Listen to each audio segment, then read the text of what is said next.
Հետևիր սրտիդ ձայնին, այն քեզ ուզում է տանել անհայտ հեռուներ, վայելիր աշխարհի չքնաղ քաղաքներն ու արևոտ լողափերը նոր զգացողություններով, նոր համերով։ 2026-ը թող լինի հույսերի, մոտիվացիայի, նպատակների իրագործման տարի։ Եվ հիշեք, ամեն ինչ սկսվում է մեկ որոշումից։ Նոր տարին գալիս է նոր հնարավորություններով ու արկածներով։ Քո հաջորդ արկածը մեկ թռիչքի հեռավորության վրա է։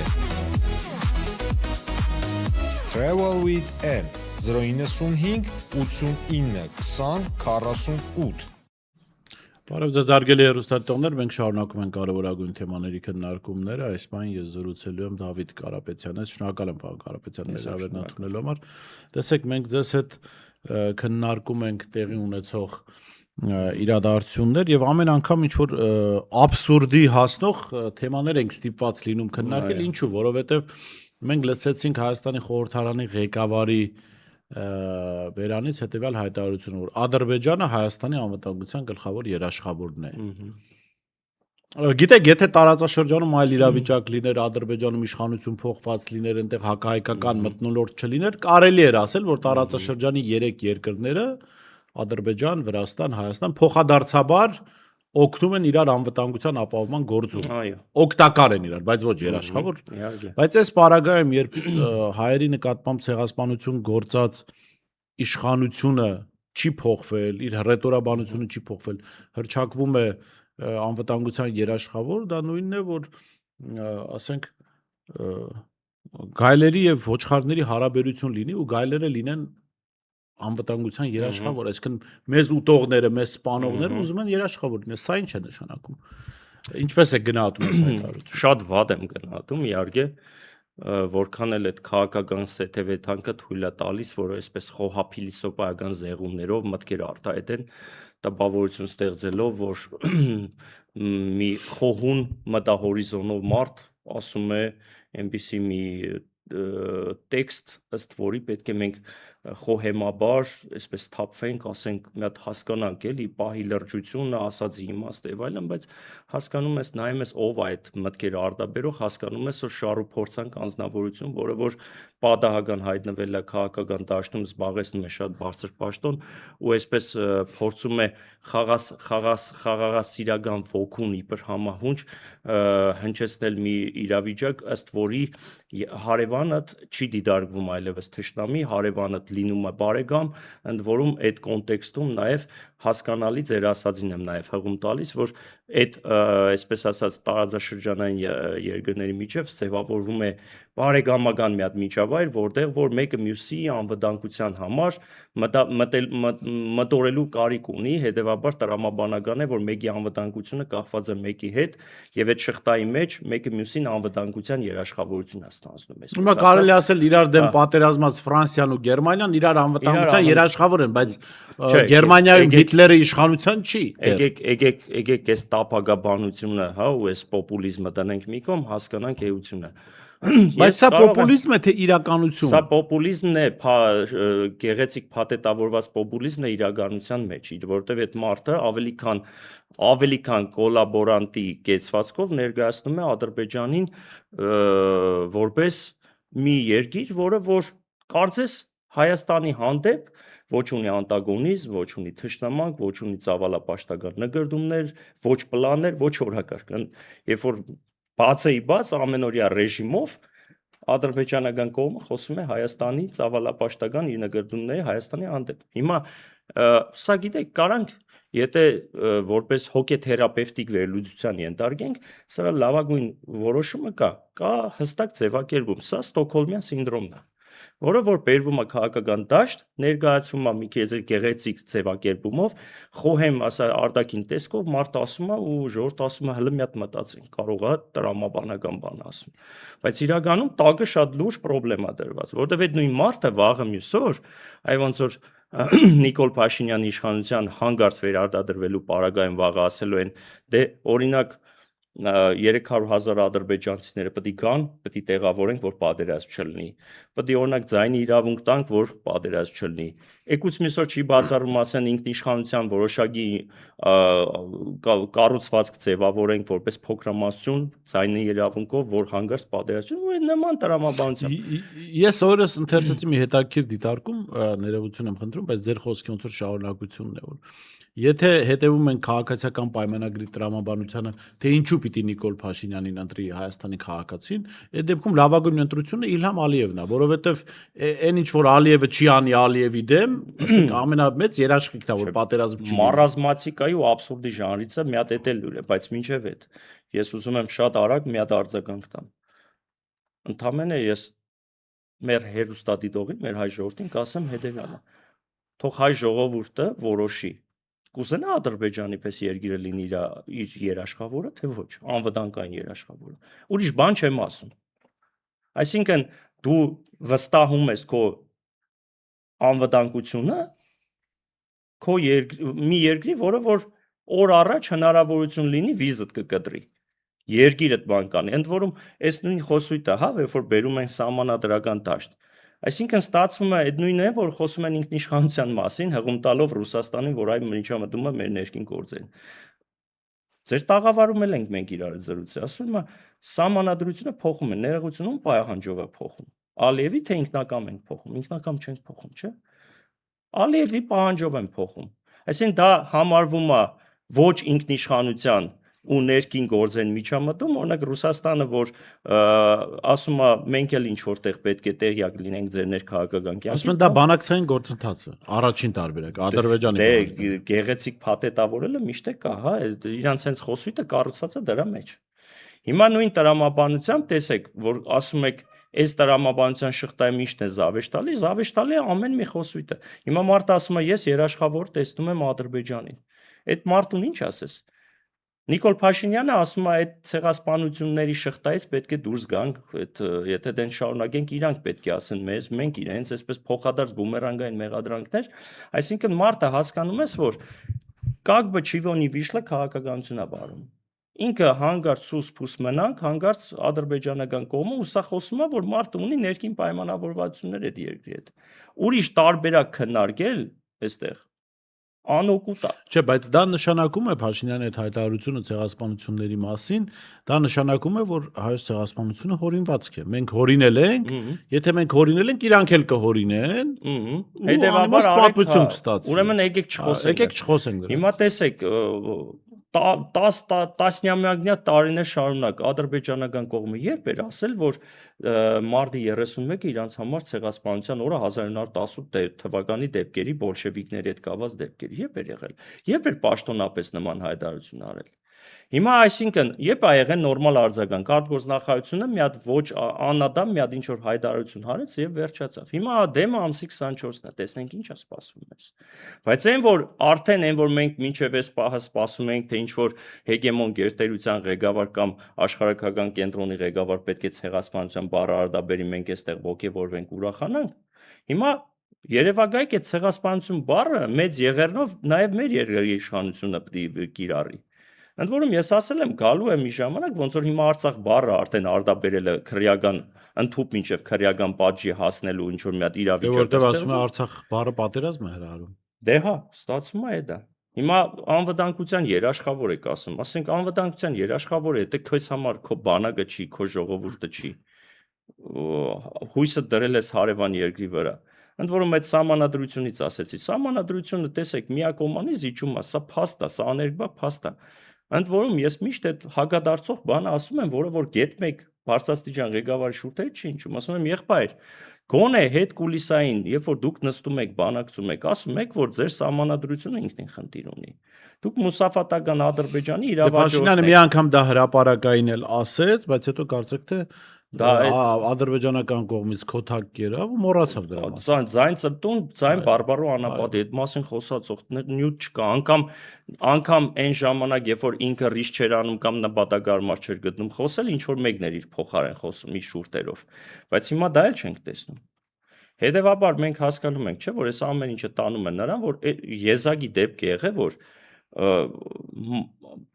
իրավիճակը ստեղծվել, որ ստացվում է Ադրբեջանն ու Թուրքիան այսօր դիդարվում են որպես մեր համար անվտանգային սեգմենտի տեսանկյունից մեզ ոչ թշնամական երկիր։ Այս պահին Ռուսաստանն է դիտարկվում որպես թշնամական երկիր։ Եվ այս տրամաբանության շղթայում էլ ինչ են անում, տեսեք, ընտրությունների համար հրավիրում են, գիտեք, հայտնի հանձնաժողով ֆինանս են դնում, մոլդովական սցենար են ուզում կիրառեն Հայաստանում, նախադեպային ընդ որում Հայաստանի համար քաղաքական կյանքում տենց բան չեղա, առավել ես ընտրություններում։ Հիմա ռուսական կողմն էլ, այսպես ասած, մեղմ նամյոկ անում, որ դե դուք դենց եք բանում, պայմանը պայման, դուք եք գնում բերում այդպես, ասելով ինքնիշխան երկիր ենք, բերում եք ձեր երկիր մարդկանց, որոնք որ պետք է գործառույթ վերցնեն, որով բացառապես ձեզ է մենաշնորհված, այդպես մեզ էլ է հետաքրքիր։ Պուտինի արձանագրումը սա էր, որ Հայաստանի ընտրությունները ներքին ընտրություններ չեն, դրանք աշխարհակահաղական process են։ Եվ եթե աշխարհակահաղական process է, ուրեմն դուք որպես մեզ գոնե թղթերով դաշնակից երկիր պիտի չխանգարեք, որ մեզ հարող ուժերն էլ մասնակցեն այդ ընտրություններին։ Միանշանակ։ Դու այստեղ գիտեք սվիններով են դա դիմավորում, իրականում այդ հանդիպումը որպես այդպեսին, եթե անաչառ անկողմնակալ դիտարկենք, այո, դիվանագիտական բառամթերքով որոշակի ինչ որտեղ նաև շանտաժ պարունակող, սթափեցնող ավելի շատ բան կար, նախազգուշացնող բան, որովհետև այո, ռուսական կողմից, որովհետև մարդիկ գիտեք, այդ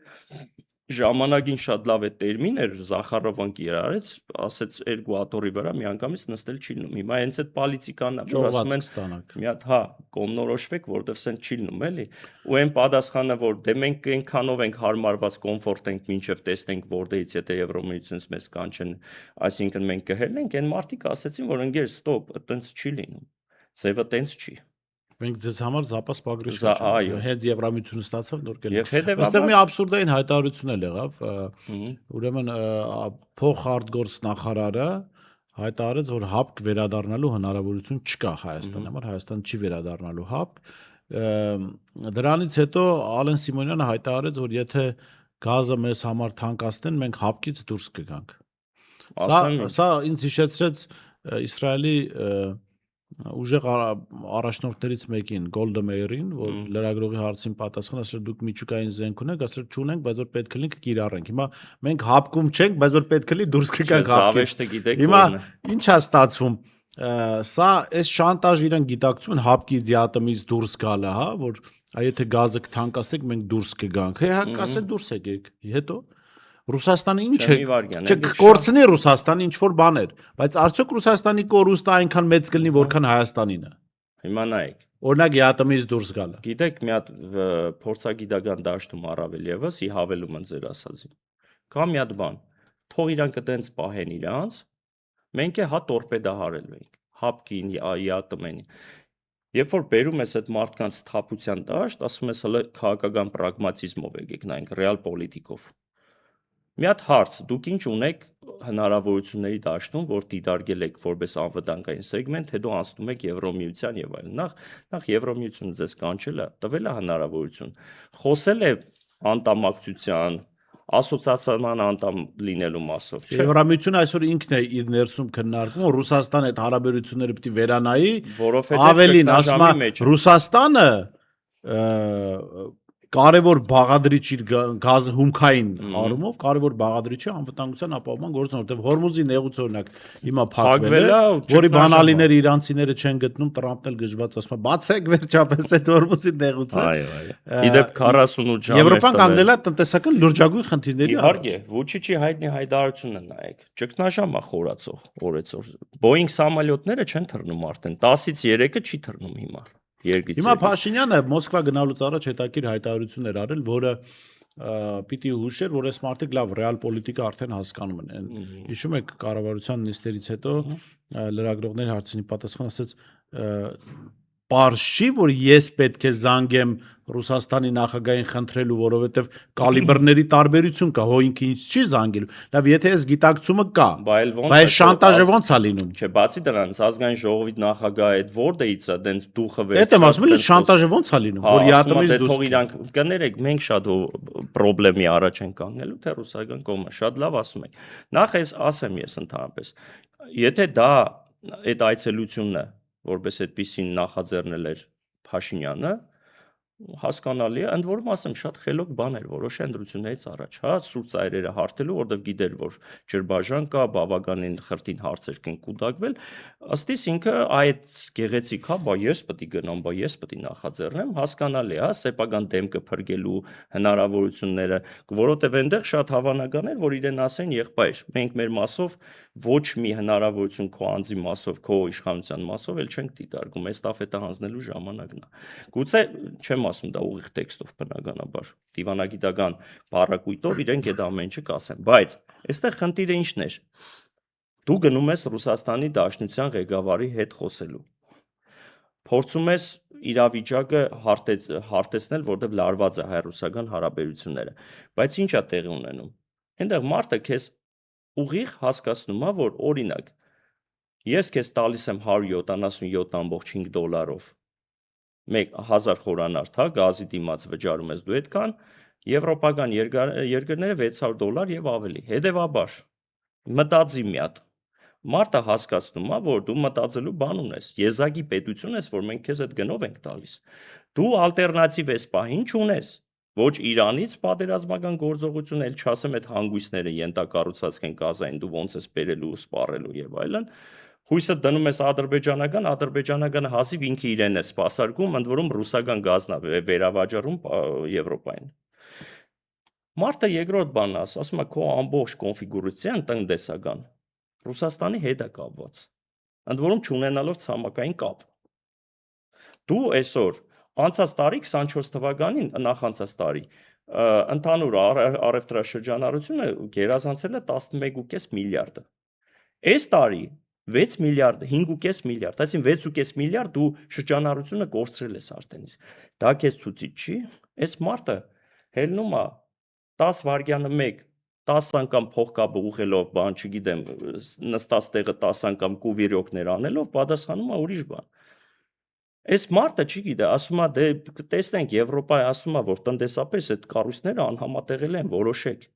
Դե ասում է այնքան ժամանակ տեսնենք, որ բան չի կարելի եղբայր այդ խոսույթով։ Այսինքն դու հա, այստեղ ծապ են տալիս, չէ՞, բրավո Փաշինյանը, փողը տեղը դրեց։ Դա նշանակում է, որ քաղաքական ոտաբոբիկությունը ասում է։ Այո, դա նշանակում է դու Պուտինին ասում ես, մենք ձեզ օգտագործում ենք, միջև X պահ, երբ որ մենք Եվրամիությունից երաշխիքներ կստանանք։ Այն մարդիկ էլ ասում, դրա համար հայտնի Օվերչուգյան բանը, հա, սթափեցնող հայտարարությունը, որ մի հատ խելքի եկեք։ Այդպես չի լինում։ Ընդ որում այդտեղ ախր ուրիշ սեգմենտներ կա, ամբողջ քո տնտեսությունը, այդ այ որ ասում եք հապկի հետ կապված։ Հապկի հետ կապված այդ ես ինքս խնդիրներ տեսնում եմ հապկի հետ կապված։ Բայց այդ մարտը անգամ ուրիշ ձևակերպում էր տալիս, որ դուք նեղած կոդի նեղ սրտացի դիրքավորումը որ վերցրել եք, դրա հիմնավորումն է կա։ Չէ, հիմա ՆԱՏՕ-ի անդամները ՆԱՏՕ-ի հետ կապված խնդիր չեն տեսնում։ Իհարկե տեսնում։ Բնականաբար տեսնում, որտեղ հենց հիմա աշխարհը փոխվում է, խոսում է ՆԱՏՕ-ից դուրս գալու մասին, հենց հիմա, տառացի երեկվա թարմ լուրերից է։ Հետևաբար, այստեղ հապկի հա մասով խնդիր կա, այդ խնդիրը լուծելու համար բոլոր մեխանիզմները գործադրեք, լուծեք։ Այս պահին հա հապկին ստիպեք, որ օրինակ ճանաչի, ասի լավ, այս պարագայում Հայաստանի Հանրապետությունը որպես հապկի անդամ ինչ սահմաններով եք դուք ճանաչում, որ եկուց միսօր նիդայ բոգ ինչ որ խնդիր լինի։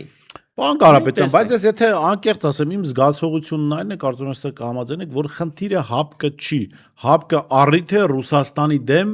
քայլեր, գոնե քարոզչական այս պահին քայլեր անելու համար, որովհետև եթե դու դժգոհ ես ընդհանուր հապկից, դու ինչպես ես հարաբերությունները զարգացնում Ղազախստանի հետ։ Որ էլի հապկի առանցքային անդամ է։ Ինչպես ես ներողություն, ինչպես ես հապկ օգտագործելով առիթ խոսում ռուսների դեմ, բայց Ղազախստանի հետ հարաբերությունները զարգացնում, հայտարարում ես, որ երկաթգիծը լավ կլինի ռուսները փոխանցեն ղազախական ընկերության։ Բայց դրա հələ մի օր առաջվա հայտարարությունն է, իրարամերժ հագասական։ Ասում է ռուսական կոնցեսիայի մասով, ասում է 12 կիլոմետրի վերանորոգման աշխատանքը պետքա կատարվի խնդրանքով։ Ռուսական կողմը ասում է ես հանձ եմ վերցնում դա կատարեմ։ Ասում են ընդամենը ժամեր, ասում եմ մենք որոշել ենք, որ Ղազախստանին պետք է կոնցեսիայի մասը բանանենք։ Հիմա այդ մարդիկ չեն ասում, եղբայր, ես աննորմալ եք դուք։ Ասենք դուք ո՞նց եք։ Դրա համար եմ ասում, խնդիրը հապկը չի, հապկը առիթ է։ Նույն ձևով, այո, այս պարագայում, այո, եւ այստեղ էլ եմ ասում, ժողովուրդը պետք է հասկանա, թե ինչ փորձանքի առաջ է բերում հիմա։ Ես կարծում եմ, որ այս Ժողովուրդը ուրախանում է, որ Պուտինին գազ տվեց։ դե հա, եթե Բայց Պուտինը կարող է գազ չտա մեզ է դրա դիմաց։ հա, շատ լավ օրինակ վերեցիք իրականում, հա։ Բայց վերջում ով է տուժում, ես եւ դուք հայ ժողովուրդը։ Մենք ենք տուժելու։ Մարդը ասում է դե հանուն նրա, որ մենք Ռուսաստանից ի վերջո կդրվենք, այդ ծիրից դուրս գանք, ոչինչ մենք ցուրտ ձմեռներ հլելիք Թե որովհետև ցուրտ ձմեռ չեն տեսել։ Չէ, որովհետև չեն տեսել ցուրտ ձմեռ։ Այդ կառավարական կաբինետների նստողներն եք ասում։ Ժողովուրդը արդեն մոռացել է ցուրտ ձմեռների մասին։ Իշխանական օգտվողներն էլ են, չէ՞, տենց թմկահարում, մեկը ասի դու մի օր եղել է, որ դու սոված նստես կամ մութ նստես։ Դե իրենք ախր վստահ են, չէ՞, պետական բյուջեի ասեղի վրա նստած են, միլիոնները ստանում են, իրենք $2000 էլ գազ կարող են գնել տաքացնել իրենց տունը, ժողովուրդը չի կարողանում։ Ժողովուրդը սա պիտի գիտակցի, որովհետև այո, մեր հայրենակիցները հաճախ տեղեկատվական մոլորությունների մեջ են գտնվում եւ պիտի տեսնեն այսօր ես զարմանում եմ, որ շատ փորձագետներ չկան, որ շատ ակտիվ խոսեն սրա մասին, այս խնդիրների մասին։ Այսօր տեսեք Հունգարիան հայտարարեց, որ ռազմական ուժերը տեղակայելու թուրքական հոսք գազամուղի տարածքով, ինչու, երկայնքով, որովհետև դա իրենց համար իրենց 60% գազ մատակարարելու ուղին է Ռուսաստանից եւ իրենց տնտեսության համար շատ կարեւոր է դա։ Հունգարիան, որ Եվրամիության անդամ է։ Հունգարիան, որը այդ ձեր Եվրամիությունը, որտեղ դուք պատկերացնում եք գնալու եք խնդիրներ չեք ունենալու, այդ Եվրամիությունում ռուսական գազի վրա է նստած եւ համարում է, որ եթե ռուսական գազը չլինի, տնտեսությունը կփլվի։ Այսինքն այդ Եվրամիություն եք դուք ուզում գնալ, որտեղ կա Հունգարիա, որտեղ կա Սլովակիա, որտեղ արդեն իսկ այսօր երեք ավելի շուտ մենք տեսանք, որ Ֆրանսիան փաստորեն առանցքային պետությունը Եվրամիության միացավ Չինաստանին եւ Ռուսաստանին հակաիրանական այդ ՄԱԿ-ի որոշմանը դեմ վետո դրեց։ Այսինքն սրանք Իսպանիան, որը Եվրամիության անդամ է, այսինքն գիտեք վատ է անում իշխանությունը, ես ժողովրդին չեմ մեղադրում։ Իշխանությունը գնում է սրիկայական մեթոդով ժողովրդին խաբելու։ Հետո փաստի առաջ կկանգնեցնեն, այդ ցուրտ ձմեռների փաստի առաջ կանգնեցնեն, կասեն զատո ինքնիշխան ենք։ Ոչինչ, երեխեքը թող մութ ու ցուրտ տարիներ տեսնեն 2026 թվականին, հա, այս տարաշրջանում, բայց կարևորը ինքնիշխան։ Եթե դա իրանց ցուցիչը ինքնիշխանության, ես բան չունեմ ասել, թող ժողովուրդը իր գնահատականա տա։ Ինչ վերաբերում է լավ օրինակ բերեցիք Տրամպի օրինակը, միշտ ասել եմ, հա, այս վերջերս ամեն սոցիալական ցանցում գրած հայտարարության տակ արդեն գրում է հաղթելու ենք տարբերակ, հա, մի պարսիկներ։ Արծրունը կոտրել է իր։ Այո, իրանք էլ են հաղթում։ Հիմա հաղթում են ամեն օր վերջնաժամկետ է դնում, այսօր եւ ամեն օր ինչ-որ ինքնատիրներ են փչանում։ Ապրես, օրինակ այսօր ժամը 4-ին ֆուտբոլի խաղի նման պետք է նստենք սպասենք, թե ինչ են անելու, որտեղ ասել է ժամը 4-ին խայտարակ պատկեր է ստացվելու Իրանից կամուրջները թող այսինքն նաև ասում է ժամը, տեղը ինչ է անելու։ Իրականում սա ցույց է, որ իրոք էլի մարազմատիկ արկածախնդիրները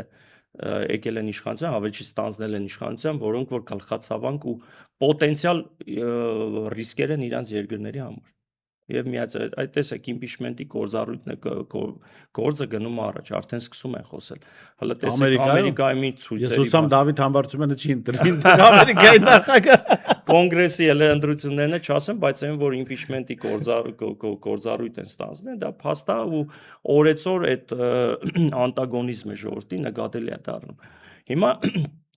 սա այն ցույցիչն է, որ մենք առաջիկա 2 ամսվա ընթացքում պետք է գիտակցենք, հասկանանք, որ այս մարդը չպետք է լինի հաջորդ իշխանության, որովհետև եկավ հաջորդ իշխանություն, մարդ, որի համար պատերազմի վերջնարդյունքը դա խաղաղությունն է, կորուստները այդքան 3 հատ պատերազմ բերի դրանից հետո մնա իշխանություն, մի հատ աբսուրդ է դա, պատմության մեջ չկա դենց դեպք, հիմա էլ աշխարհի մոտ տպավորություն ենք ստեղծել, որ շատ հանդուրժող ժողովուրդ ենք մենք, հա։ Ուրեմն մի անեկդոտ է պատերազմի հետ կապված ՊՏՏ-ում ցանցում, ասում են Նիկոլ Փաշինյանը գրում է հրյա ռաբինի մոտ, հարցնում է այսպես 2018-ին իշխանափոխություն արեցինք, ժողովուրդը այն ժամանակ դժգոհ էր թալանից, կոռուպցիայից, սոցիալական անարդարությունից, ասում է ժողովուրդը հիմա էլ է դրանից դժգոհ, արդեն չեմ դիմանում։ Մի խոսքով հարգելի հրյա ռաբին ինչ անեմ, ու ասում է պատերազմ բեր ժողովրդի գլխին, հայ ժողովրդի գլխին, պատերազմ հրահարի, ու պատերազմը հրահարում ասում է ժողովուրդ գնում է ասում է որ ժողովուրդ հիմա այս պատերազմից էլ է դժգում, ասում է հիմա հայտարարի որ պատերազմ չի լինելու, արդեն կոռուպցիայի մասին կմոռանան։ Մարդիկ կուրախանան որ գոնե պատերազմ չի լինի։ Այսինքն պատերազմ բերող ես, հիմա խոսում ես պատերազմ խաղաղություն հաստատելու մասին։ Ես օրինակ լավ մարդիկ իրենց կյանքում փողոցում, կենցաղում տեսել են որ ինչ որ մեկի քացու տակ ընկածը կարող է երկիր խոսի հաշտության մասին այդ կողմի հետ, չէ, քեզ ուղղակի քեզ քացու տակ գցողը պիտի որոշի քեզ քացու տակ չգցել։ Դա է լինելու խաղաղությունը։ Ես ուրիշ բան ասեմ։ Ախր մի քիչ քաղաքականության մեջ ախր ասում են, չէ, բարոյականություն շատ են խոսում։ Ինչքան դու պիտի ամորալ անբարոյական լինես, որ այդքան զոտաս, այդքան հաշմանդամ, տնավեր անես, հազարամյակների հող հայրենիքը տաս, դրանից հետո բաց ճակատով խիղճդ հանգիստ ճակատդ բաց հելնես ֆռաս փողոցներով ու ասես ինձ են կնդրելու ժողովուրդ։ Ես ուրիշ բան ասեմ, այդ մարդը եթե այդքանը կուլ է տալիս ու այսինքն տեսնում է դա մարսում է, եկուց լրագրողներից մեկը շատ դիպուկ բան ասեց այն օրը, ասեց վաղը մյուս օր ինչ գարանտիա տանք, որ դուք եկաք հաջորդի վեճ չեք ասել, օրինակ Սյունիքն էլ տանք հանգիստ ապրենք, Սևանի ես մի ապն էլ տանք հանգիստ ապրենք։ Այս մարդուց ոչինչ չի բացառում, ու վադը գիտեք որն է։ Ժողովրդի մի հատ զանգված կա, տարակուսանք չասեմ, զարմանք չասեմ, չգիտի բառ չեմ գտնում, ինչ ձևակերպում տամ, որ ինչ էլ անի, կասի հա նորմալ է, դա ճիշտ է։ Ու մի հատ էլ կասի հələ դի նախինների ժամանակ արդեն իսկ բան է։ Նորմալ է, պարոն Կարապետյան, կարծում դուք նաև ձեր փորձառությունից ելնելով գիտեք, որ ցանկացած հասարակության մեջ կա մի զանգված, այո, աղանդավորական մտածողություն ունեցող մի զանգված, որի համար ճիշտ է այն, ինչ աղանդի առաջնորդը ասում է։ Եթե այդ աղանդի առաջնորդը ասում է Արցախը Հայաստան է եւ վերջ, դա է ճիշտը ու դրա համար իրանք կպայքարեն գնալու։ Եթե 2 օր հետո ասում է Արցախը Ադրբեջան է եւ վերջ, արդեն դա է ճիշտը, այսինքն իրենց համար չկա կայուն ճիշտ կամ համոզմունք, որին իրենք հավատում են։ Իրենք հավատում են նրան, ինչ ասեց առաջնորդը։ Դու ասենք սրիկայության ու սդախոս խապեպայության աստիճան գործություն ունի նույնիսկ ասենք դու ոնց ինչքան պետք է դու ամորալ ու ինչքան դու պետք է քաղաքական ոտաբոբի կլնես ու չգիտեմ ինչ հաշվարկով Ռուսաստանի ղեկավարին ներկայացնես հետևյալը ասես դե գիտեք դուք երկու անգամ ասեցիք, որ Արցախը Ադրբեջան է, ես դրա համար գն, այսինքն ստացվում ներողություն, այսինքն նույն տրամաբանությամբ, եթե ինքը օրինակ ասեր Հայաստանը Քենիայի մասն է, այդ էլ պետք է ընդունենք հալաջուղի պես, այսինքն մարդը հասկանալի է, չէ, ինչ ռասկլադի պարագայում, ինչ իրավիճակում, ինչ հայտարարություն անում այդ մարդը, ընդ որում հղում էլ տալով։ Եվ երկրորդ այդ մարդը ընդ որում ասում է, տեսեք, օրինակ ես Ղրիմը վերցրել եմ, ճանաչել եմ իմ տարածքային ամբողջականության մաս։ Դոնեցկ, Լուգանսկը ճանաչել եմ։ Դուք հենց այսքան տարի հերիք չեք ճանաչում, գնում ես Պրահայում ճանաչում ես 2-3 անգամ տարբեր աշխարհական կենտրոնում ճանաչում ես, եկել ես ասում ես, գիտեք, դուք այդպես, այսինքն չէ, իսկ եթե Պուտինը ասեր գլուխդ պատին դուր, տալու։ Ուրեմն, այդ նույն բանն է, որ ասի հիմա գնա քեզ մոստից քիչ, դու պետք է դաս քեզ մոստից գցես։ Այդ նույն ժողովրդական պրիմիտիվ բանի շրջանը, այսինքն երկրի ղեկավարը Այսինքն դու ազգային շահ չունես, դու չգիտես այ ժողովրդի նպատակներ ունի, ինչ պայքարի ճանապարհ ասեմ, այո, դու սպասես Պուտինի ինչ կասեր։ Ուրիշ բան, այսինքն նաև Ադրբեջանի նախագահան ասում է սահմանադրությունը պետք է փոխես, ինքը փոխում է, բայց որ Ռուսաստանը տենց բան ասե, դա թրերով սրերով են դիմ, այսինքն Ադրբեջանի ասածը, Թուրքիայի ասածը ինքը պետք է ընդունի, նորմալ է դա անի, դրա մասով ինքը օքեյ է, խնդիր չի տեսնում, որ դուք տրամաբանություն չբռնեցիք, պարոն Կարապետյան, տեսեք, երբ որ Ռուսաստանը ասում է Արցախը Ադրբեջան է, դա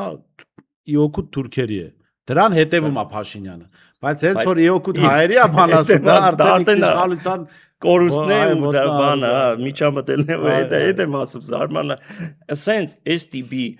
մարազմատիկ քաղաքականության ուղեկից ես չեմ տեսել, այսինքն պատմության մեջ ես ուսումնասիրում եմ, հա, աշխարհաքաղաքական բոլոր երկրներում, որ երկրում ինչ ղեկավար ինչ արտաբերել։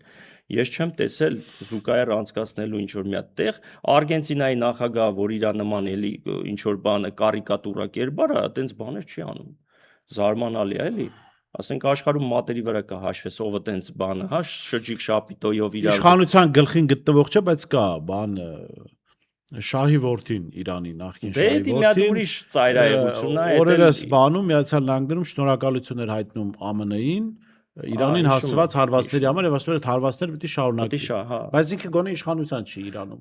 Այ ու գիտի ում է դա ասում մի կերպարի, որը որ իրպես մտածելակերպ ունի ու չի նայում թե ընդհանրապես երեք նայում եմ Ասենք աշխարհում Նիկոլները իշխանության չեն լինում սովորաբար։ Բորիս ջան 350-ից ավել ադմիրալ, գեներալ պնդում են, համոզում են, ընդ որում եւ պատերազմի նախարար Հեգզեդին եւ Թրամփին, որ եղբայր Վազնարի Իրանի հետ կապված Վազնարի միլիոնավոր ծախսեր է անում Արդեն 40 միլիարդը գերազանցել է, դու մի հատ վնասից բացի օգուտ չես տվել։ Դու բերե պատերազմը գցել ես մեծավոր արևելքի ջանը երկրների։ Մեկ ասում ես Հորմուզի նեղուցը այսու է Թրամփի նեղուցը կոչվելու։ Մեկ օր հաջորդ օրը 2 ժամ է, հաջորդ օրը չէ 2 ժամ հետո ասում ես դե եթե իրանց վզով է, թող ոնց որ իրանք բան։ Այսինքն դու խնդրեմ ստեղծես Իրանը փագի, հետո ասես դե դա ձեր դարդն է, դե հարցը լուծեք, դուք ոնց գիտեք լուծեք։ Ինձի դա է։ Հետո ասում է հաջորդիվ ասում է բաց այդ քամբախ այդ բանը մի ջրանցքը, հա, հարգի կղզին կվերցնեմ, խարկը կնամ, հա, օտա տեսանտային քիչ ասեմ ցամաքային բան։ Հիմա ինչ ասես, այս ամեն ինչը ծանոթ սցենար է մեզ։ Նորմալ ամբագորգոր, սահմռկեցուցիչ sense հայտարարություններով, հա, էքստրավագանտ մտքերով բան։ Հասկանում ես, որ մի ապրում ենք մի ժամանակահատվածում, որտեղ առողջ դատողականությունը եւ ռեալ պոլիտիկը լրիվ կապ չունեն այդ մարդկանց հետ, որոնք որ երգիր են ղեկավարում։ Հիմա անգամ ամոթա, որ հիմա ես ու դու նստել ենք քննարկում ենք մի բան, որը որ զավեշտի ժանրից է, մարազմի ժանրից է, քաղաքական ենթատեքստ անգամ մեջ չկա, որտեվ գավառական շուստրիության շրջանակներում է։ Ասենք լուրջ բան քննարկելու հիմա փոխար Եթե գավառական շուստրին շարունակեր մնալ հայկական ժամանակի խմբագիր, կարելի էր չքննարկել, բայց երբ որ ինքը Հայաստանի անունից զուտ է դա, որ տարածքներ բաժանում, ճանապարհներ տալիս, դա արդեն քննարկելի է։ Մեր պատուհասն է։ Իրոք մեր պատուհասն է, մեր խաչն է, որ քաշ ենք տալիս։ Հիմա ես հույս ունեմ, որ այդ խաչը քաշ ենք տալու բացառապես մինչև հունիսի 7-ը։ Ես ինքս չեմ պատկերացնում այն Հայաստանը, որը հունիսի 7-ից հանգարց լինի էլի Նիկոլյան Հայաստան։ Ազնվությամբ ես չեմ պատկերացնում մեր երեխեքի ապագան։ Ես չեմ պատկերացնում ավելի ճիշտ լավ եմ պատկերացնում, թե ինչ է սպասվում։ Հենց այդ պատկերացնելուց է, որ սարսափում եմ։ Դե գիտեք, դա արդեն քաղաքացիների ընտրությունն է, քաղաքական դաշտի ընտրությունն է։ Մարդիկ եթե չեն գնում ընտրության, մարդիկ եթե չեն ուզում փոխել իշխանություն, որը աղետաբեր է, մարդիկ, որոնք թողնում են պետության, երկրի, ազգի ապագան որոշեն այնպիսի քաղաքացիների շրջանակ, որոնք քաղաքական միտք չունեն, քաղաքական գիտակցություն չունեն, սթափվածություն չունեն։ Ոնց որ ասում են փոքրատար ձն, մեծատար ճեից չեն տարբերում, այդ մարդկանց եթե թողում ես, այսպեսի որոշումներ պետք է կայացնեն։ Վերջում Ալիևը դառնալու է մեր անվտանգության երաշխավոր։ Աբսուրդ։ Սա էլ վերջում, եթե այսպես շարունակվի, կդառնա Երևանի խանություն, որը ենթակա կլինի Ալիևին։ Թուրքացման սցենարը գնում է, իհարկե։ Հələ առավել եւս, երբ որ մենք ֆինանսատնտեսական, առևտրատնտեսական տեսանկյունից հիմա այսպես Ռուսաստանի կողմից դեմպինգ ասեմ, չգիտեմ, այն խնդիրները, որ կարան առաջացնեն Հայաստանի մասով։ ԵԱՏՄՇ-ը մեր միակ հիմնական շուկան է դա։ Այ որ մեծ պորոտա խոսում են, թե Լարսը չի լինի, ուրիշ ճամփա կլինի։ Այդ Լարսի հույսին է ապրում ժողովուրդը։ Դու կարող ես ինչ-որ ուրիշ տեղից։ Լարսը չլինի, ուրիշ ճամփով ուր եք տանելու։ Էդա, ուր է տանելու։ Ով է կամ սպասում որ ճանապարհով, հա, այսինքն հա դիտարկում են, չէ, Թուրքիայի տարածքով Եվրոմիության անդամ երկրների հետ ինչ որ առևտրաշրջանառություն, բայց դուք պատկերացնում եք այդ շուկան, այդ տրանզիտից առաջացած հարգը, տրանսպորտիրովочный, добавочный գումարը, եւ այլն։ Այս այն մարդը հասկացնում ասում է 2-ից 3 միլիոն մարդ ապրում է այստեղ, անգամ նույնիսկ ասում է նայեք, տեսեք, հանգարց բան օթային, հա, բան հաղորդակցությունը չփակեմ։ Դու պատկերացնում եք ինչ խնդիր։ Մենակ այն որ գիտեք, դնենք մի կողմ, ոչ հագառուսական, ինչ որ ոչ ռուսամետ, ինչ որ վարկագից, դնում ենք ամեն ինչը մի կողմ, ստապ վերլուծում ենք։ Եթե դու եղբայր պետության ղեկավար ես, դու չես նստում հաշվարկում, որ այս քայլը, այս հայտարարությունը անելուց առաջ ես պետք է ինձի ապահովագրեմ։ նույնը գազի պահով։ Այսինքն ներողություն դու ժողովուրդը կաշիտ կքերթի, եթե հանգարց պատկերացնում եք $600 ոնց որ եվրոպական երկրներին է տալիս, այդ գնով տա Հայաստան։ Դուք ընդ որում $177 ստանում են սահմանի գլխին, մեզ գալիս հասնում է լրիվ ուրիշ գին ու ֆետիշացված ուռճացված գին է։ Հələ մի հատ դրա հետևից է չեն գնացել։ Այդ մարտիկ էլ չեմ ասում Ռոսատոմի մասով, չէ, հեկեր։ Այնպես բաներն են ասում, որ աշխարհում դրա փորձը չկա, աշխարհում ոչ մի երկրում նման բան չկա։ Վիձիշլի Հայաստանում պետք է առաջի անգամ կիրառեն այդ ատոմակայանները, տեղանքային մոդուլային։ Եղբայր, մի հատ սթափվեք, այդ մոդուլ, մի հատ երգիր ցույց տվեք, որ այդ մոդուլայնով երգիր են, էներգո ռեսուրսները կարող են կառավարել։ Այսինքն մարդիկ ասում են, հասկացնում են, ասում են ախր կարա ռուսին չսիրենք, բայց հասկանալ է պետք, չէ, քո ամբողջ ենթակառուցվածքները եւ այլն փոխկապակցված է։ Ախր գիտեք, մենք էլի ապաքաղաքական զրույցների շրջանակում ենք հայտնում, որովհետեւ այլ պետության քաղաքական առաջնորդների, երկրի ղեկավարների չեն սիրում կամ ատում։ Ախր սիրելու կան շահեր, կամ դու գործատու ես, հարգելի ժողովուրդ, պետության ղեկավարը քո աշխատողն է։ Լավ չի աշխատում, դու սիրում ես, չես, ախպեր սիրում եք, տարեք ձեր տուն։ Չսիրելը Բայց ոչ վարչապետի պաշտոնին։ Բորիս ջան, սիրելը քաղաքական կատեգորիա չի։ Մարդը աշխատում է, մարդը ստացել է մանդատ, ինքը գործառույթ կիրառող է, որովհետև իրան տրված է SSS գործառույթները։ Հիմա այսինքն այ հենց է դա էլի առավոտ կանող պետք է ամեն մեկս հելնենք, sense բաներ անենք, sense բաներ տեսնենք, հա, տեսնենք ոնց է փիպեր տուդում, ոնց է, չգիտեմ, զուգարան գնում դաժե, հա, ինչը բնական է դա բարոյական սկզբունքով զուգարանից մինչև, հա, կենցաղ ու բան երթիկ ցույց է տալիս։ Այսինքն այդ սիրելու մեթոդով է ժողովրդի բանը վստահությունը ստանալու։ Եթե ես չգիտեմ ինչ ձևի հիմա հայտարարություն կանեմ, բայց փորձում եմ էմոցիա զերծ հայտարարություն ասեմ, բայց ամոթ են ժողովրդին, ով որ գերադասում է այդ տարբերակը, այդ տարբերակ ղեկավարին, այդ տարբերակ կենցաղը ու այդ տարբերակով հաջորդիվ Այստեղ էլի պետք է չգանք ժողովրդին կարծում, սա էլ ասեմ, ձեր կարծիքը լսեմ ամփոփենք, այստեղ երևի թե դուք էլ ժողովուրդ ասելով նկատում եք այն էլիտաներին, որոնք առաջնորդում են ժողովրդի տարբեր զանգվածներ։ Այդ էլիտան դատապարտելի է։ Այն էլիտան, որը այս տարիներին չաշխատեց, դատապարտելի է։ Այն էլիտան, որը իր մի երկու կոպեկ ավել աշխատելու համար Նիկոլ Փաշինյանի կամ ցանկացած իշխանության համապատասխան տեղում է գտնվում, իհարկե դա մտավորականներ, որոնք որ ապատիկ այսպես նստած են, իրանց մենք քաղաքականությամբ չենք զբաղվում, մեր խոսքը ուրիշ տեղ է ժողովրդին հասանելի։ Եղբայր, երգիրն է քանդվում, այս մարդը եկել է ծվեն անում այս երգիրը։ Ու մարսում է, ու մարդը տեսնում է, որ ինքը դրա համար չի պատժվում, հասկանում, երբ որ մարդը տեսնում է, որ չի պատժվում, ինքը մտածում է, ուրեմն օքեյ է, նորմալ է, ես ճիշտ ուղու վրա եմ։ Ժողովուրդը ինձի, հասկանում, ես միշտ ասել եմ, բնավ տպավորություն չլինի, ես հիմա բռնության կոչ եմ անում, առավել ևս գիտեք, հիմա ստիպված սկսել ենք զգուշավոր խոսել։ Այո։ Բայց գիտեք, ես չեմ պատկերացնում, այդ հասարակությունը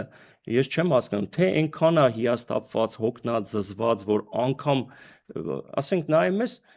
ինձ միշտ ասում են, գիտեք, վերջը գալու է, որ դրան Քադաֆի օրն են գցել։ Հələ Քադաֆին, գիտեք, անտեղի այսօր մարդիկ Լիբիայի ժողովուրդը գլխներին է տալիս։ Բայց դա ոչ մի լավ տեղ չի տանում պետք։ Իհարկե լավ տեղ, հələ այդենց սցենարել են, վերջում ինքը հերոս են կարգել։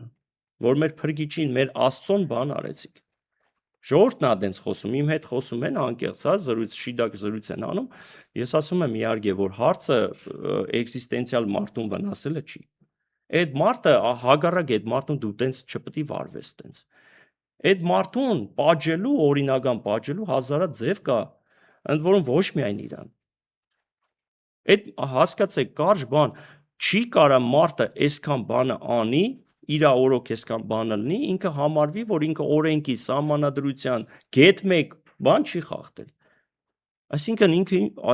սրբոց սուրբ է, հա, այսինքն քաղաքական բան է, հա, Աստվածն է, որը որ կարող է սա իդեալական անել։ Ընդ որում, երբ որ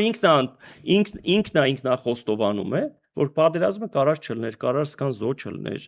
որ կարար տարածքները ուրիշ սցենարով, Լավրովի պլաներ խոսում։ 2019 թվականի մինչև հիմա ԵԱԿ Մինսկի խմբի բանը չենք տեսել։ Առաջարկը այդ ինչ առաջարկ էր, որ եկավ, ծվեն, պադարիկ հիշում եք, ցույց էր տալիս, թե ինքը ինչա պատասխանել, բայց նամակագրությունը լրիվ չէր բացում։ Հիմա այս ամեն ինչը գալու է, չէ, հադուցման օրը գալու է, չէ։ Գալու է, չէ, մի բա, որ ինքը առերեսվելու է այս ամեն ինչի հետ։ Ես ակնկալում եմ, որ դա հունիսի 7-ից հետո լինելու է։ Շնորհակալ եմ։ Ես եմ Պարոն շնորհակալ։ Կարապետյան, ես շնորհակալ եմ զրուցում եի Դավիթ Կարապետյանի հետ, տեսություն կհանդիպենք։